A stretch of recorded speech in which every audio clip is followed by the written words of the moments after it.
তো এখন যে আমার হিরো 7-এর যে সমস্যাটা, এটা কিন্তু আমার সিটিএল বোর্ড থেকে হচ্ছে, ঠিক আছে।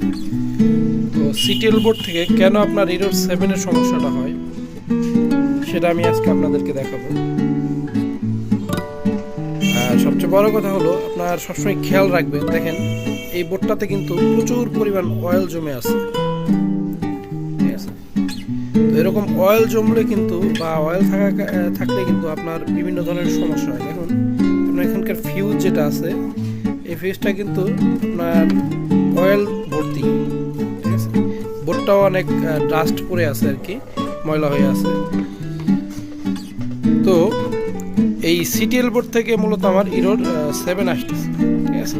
তো আমি ইরোর 7টা কীভাবে রিমুভ করি সেটা আজকে আমি আপনাদের সাথে শেয়ার করব। আর যদি আমার ভিডিওগুলো ভালো লেগে থাকে অবশ্যই আমার ভিডিওগুলো বেশি বেশি শেয়ার করবেন, লাইক করবেন এবং কি আপনার মতামত জানিয়ে অবশ্যই কমেন্টস করবেন। আর যদি এখন আপনার আমার চ্যানেলটা সাবস্ক্রাইব করে না থাকেন অবশ্যই আমার চ্যানেলটা সাবস্ক্রাইব করে রাখবেন আর বেল বাটনে ক্লিক দিয়ে রাখবেন, যাতে পরবর্তী কোনো ভিডিও আপলোড হলে সবার আগে আপনি পেয়ে যাবেন। আর আমরা কিন্তু সকল ধরনের ইন্ডাস্ট্রিয়াল সার্কিট বোর্ড রিপেয়ার করে থাকি। যদি আপনাদের সার্কিট বোর্ড রিপেয়ার করার দরকার হয় অবশ্যই আমাদের সাথে যোগাযোগ করতে পারেন, ঠিক আছে। তো আজকে আমি আপনার এই সিটিএল বোর্ডটায় কী কারণে ইরোর 7 আসছে এই বিষয়টি আজকে আমি আপনাদেরকে দেখাবো। তো দেখুন, আপনারা জিনিসটা ভালো করে দেখলে আপনারা বুঝতে পারবেন। এই যে এদিকে দেখুন, আপনার বোর্ডটা খোলার পরে পিছন সাইডের যে আপনার প্রিন্টগুলো আছে দেখেন, দেখাচ্ছে জুম করে আপনাদেরকে দেখাই। দেখুন এখানে কিন্তু আপনার প্রিন্টগুলো কাটা, ঠিক আছে। প্রিন্টগুলো কাটা আছে। আর হচ্ছে আপনার আরেকটা বিষয়, সেটা হচ্ছে এদিকে দেখুন, এখানে এটার বোর্ডের অপর সাইডে কিন্তু একটা ক্যাপাসিটর থাকে, ঠিক আছে। এই ক্যাপাসিটরটা কিন্তু আপনার নষ্ট হয়ে গেছে, ঠিক আছে। আপনারা দেখতে পাচ্ছেন এটা কিন্তু ফুলে গেছে নিচের দিকে। এটা হলো 25 ভোল্ট 220 মাইক্রোফ্যারাড একটা ক্যাপাসিটর। এটা ফুলে দেখুন এদিক থেকে কিন্তু এটা বের হয়ে গেছে। আর এটা ভোল্টেজ সাপ্লাইয়ের সময় এটা আপনার দেখা গেছে শর্ট সার্কিট পুড়ে গেছে, দেখছেন। তো এই কারণেও কিন্তু আপনার ইরোর 7টা আপনার এই সিটিএল বোর্ড থেকে আসে। তো আমি এই বোর্ডটা কাজ করবো এখন। তো কাজ করার পর ইনশাল্লাহ আপনার ইরোর 7-এর যে সমস্যাটা এটা কিন্তু সমাধান হয়ে যাবে। আমাকে সর্বপ্রথম যে কাজটি করতে হবে সেটা হচ্ছে এই বোর্ডটাকে আগে ভালোভাবে আমার পরিষ্কার করে নিতে হবে। থিনার অকটেন দিয়ে আমাকে ভালোভাবে পরিষ্কার করে নিতে হবে, ঠিক আছে। পরিষ্কার করার পরে আপনার আমার বোর্ডটাতে কাজ করতে হবে, কারণ পরিষ্কার না করলে হয়তো দেখা গেছে আরও কোনো জায়গায় যদি প্রিন্ট কাটা থাকে সেটা আমি বুঝতে পারবো না। এই জন্য আর কি আপনার সর্বপ্রথম আমাকে এই বোর্ডটা পরিষ্কার করে নিতে হবে। বোর্ডটা পরিষ্কার করে এরপর কাজ করতে হবে, ঠিক আছে। তো আমি কাজটা করি, আপনারা আমার সাথেই থাকুন।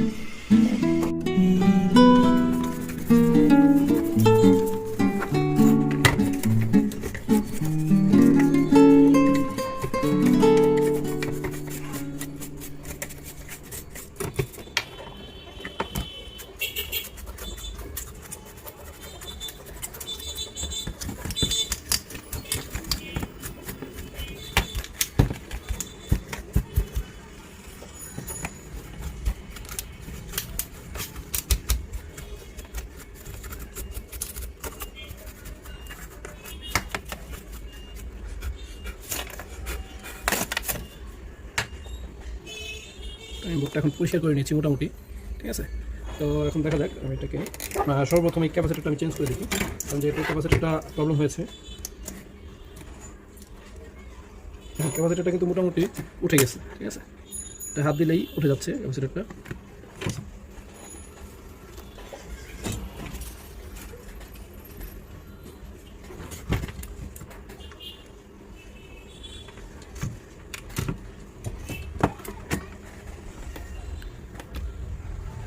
দেখুন ক্যাপাসিটরটা কিন্তু ফুলে গেছে, ঠিক আছে। আর এর মান হচ্ছে 25 ভোল্ট 220 মাইক্রোফ্যারাড। হচ্ছে 25 ভোল্ট 220 মাইক্রোফ্যারাড একটা ক্যাপাসিটর, ঠিক আছে। এটা কিন্তু ফুলে গেছে। তো এটা আমি আপনার এখন ভালো একটা ক্যাপাসিটর লাগিয়ে দেখি। তো সর্বপ্রথম আমাকে এখানে এই সাইডটা পরিষ্কার করে নিতে হবে।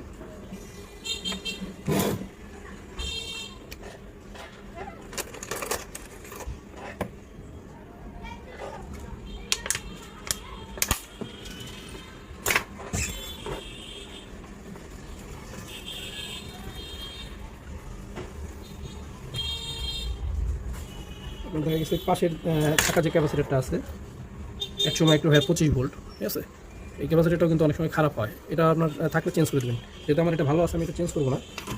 তো আমি আপনার 25 ভোল্ট 220 মাইক্রোফ্যারাডের যে ক্যাপাসিটারটা সেটা আমি চেঞ্জ করে দেবো এখন।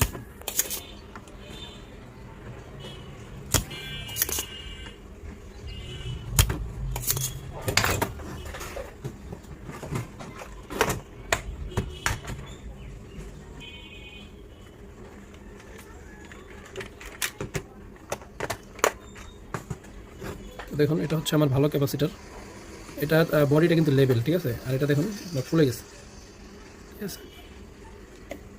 আপনার ফুলে যাওয়ার কারণে কিন্তু আপনার ইউরো 7টা এই বোর্ড থেকে দেখাচ্ছে, ঠিক আছে। তো এটা চেঞ্জ করে দিলে ইনশাল্লাহ আমার বোর্ডটা কমপ্লিট হয়ে যাবে। আমাদের একটি ফেসবুক পেজ আছে স্মার্ট সার্ভিসিং জোন বিডি নামে, সেখানে আপনারা ফলো দিয়ে রাখতে পারেন। আপনার সেখানে কিন্তু আপনার এই সেম ভিডিওগুলো আপলোড হবে। তো ক্যাপাসিটর লাগানোর ক্ষেত্রে কিন্তু অবশ্যই প্লাস মাইনাস আপনাকে দেখে লাগাতে হবে, ঠিক আছে। আপনার এখানে দেওয়া আছে, আপনার এদিকে প্লাস মাইনাসের যে চিহ্নটা এটা এখানে দেওয়া আছে, দেখছেন। ওই যে ভেতর সাইডে দেখতে পাচ্ছেন কিনা, এই যে ভিতর সাইডে প্লাসের যে চিহ্নটা দেওয়া আছে এটা হচ্ছে প্লাস সাইড। আর ক্যাপাসিটরের এই সাইডটা হলো প্লাস, আর দাগ দেওয়া যে সাইডটা এটা হচ্ছে মাইনাস। সাদা দাগ দেওয়া সাইডটা হলো মাইনাস, আর এই সাইডটা হচ্ছে প্লাস। তো আমি এখন ক্যাপাসিটরটা এখানে লাগিয়ে দেবো। আর যদি এটা বুঝতে না পারেন সেক্ষেত্রে এর পাশে থাকা যে ক্যাপাসিটরগুলো আছে সেটার দিকে লক্ষ্য করলেও কিন্তু আপনারা বুঝতে পারবেন যে কোনটা প্লাস আর কোনটা মাইনাস।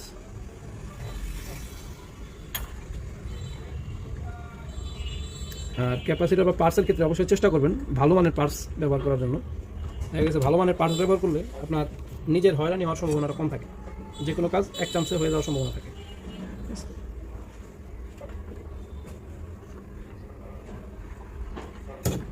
এখন কাজ আমার কমপ্লিট। এখন আমি বোর্ডটা চেক দেবো, বোর্ডটাকে ওয়াশ একটু ইয়াদে নিই, পরিষ্কার করে নিই।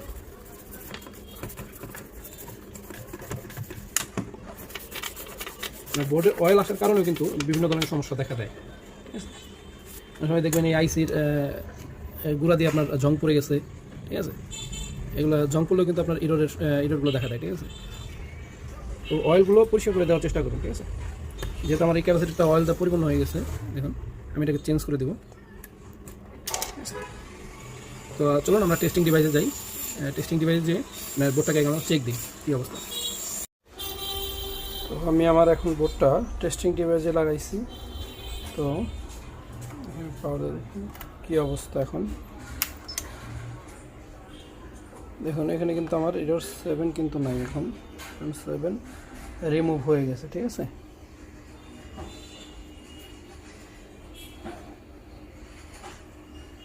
এখানে আমি এখন মেশিনটা চালিয়ে দেখাচ্ছি।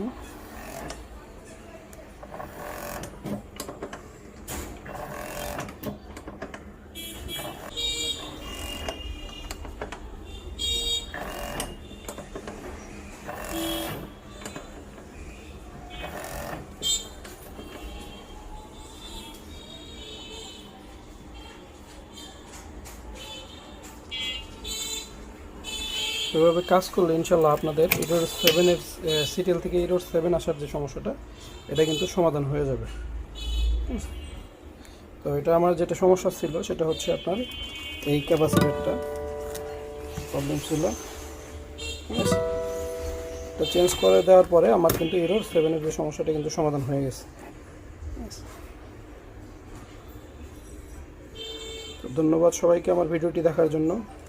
আর যদি ভিডিও ভালো লেগে থাকে অবশ্যই আমার চ্যানেলকে সাবস্ক্রাইব করে রাখবেন এবং কি বেল বাটনে ক্লিক দিয়ে রাখবেন যাতে পরবর্তী ভিডিও আপলোড হলে সবার আগে আপনি পেয়ে যান।